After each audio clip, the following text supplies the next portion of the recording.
ఈ 90s kids ఆ పిల్లల గోస ఏందో గానీ మగ పిల్లలయి ఆళ్ళ పెళ్లి ముచ్చట అనేది ఒక యూనివర్సల్ ప్రాబ్లమ్ లెక్కనే క్రియేట్ అయిపోయిందన్నట్టు. అంటే ఇగ గోస అంటే నిజంగా గోసనే పాపం ఆళ్ళది. ఎందుకంటే ఆళ్ళకంటే ముందు పుట్టినోళ్ళకు పెళ్ళిళ్ళైన పిల్లలున్నారు. సరే అది పోనీతి అదొక పెద్ద విషయం ఏం గాదు. ముందు జనరేషన్ గదా అనుకోవచ్చు. కానీ వాళ్ళ తర్వాత పుట్టిన 20 కిడ్స్ ఉంటారు గదా! వాళ్ళకి గూడా పెళ్ళిళ్ళయిపోతున్నాయి. పిల్లలుంటున్నారు గానీ అసలు దేవుడు రాత రాసేటప్పుడు వీళ్ళ మీద ఏమన్నా పగ పట్టిండా ఏమో గాని.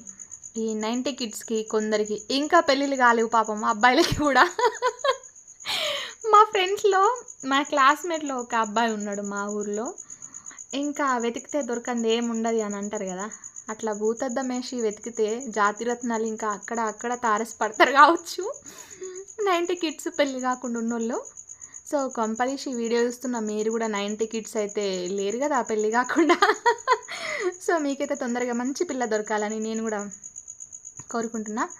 సో, ఆ విషయంలో నేనొకటి బాగా సుదీర్ఘమైన ఆలోచన చేసి అన్వేషించిన తర్వాత ఒక రీజన్ అయితే నాకు అర్థమైంది. నా పర్సనల్‌గా ఎందుకు ఈళ్ళకు పెళ్ళిళ్ళైతలేవు అని జెప్పేసి.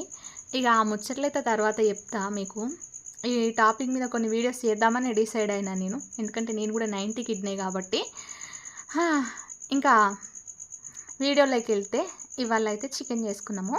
ఎప్పుడైనా సరే జొన్నలు, సజ్జలు ఇట్లాంటి రొట్టె చేసుకుంటే మనకు తినడానికి కొంచెం గట్టి గట్టిగుంటది. చేయడం గూడా ఇబ్బందయితది గదా!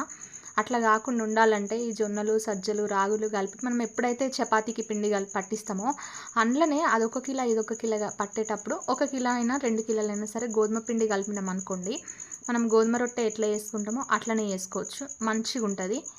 ట్రై చేయండి ఒక్కసారి. దానికంటే ముందు మన ఛానల్‌ని అయితే సబ్స్క్రైబ్ చేయండి. Thank you.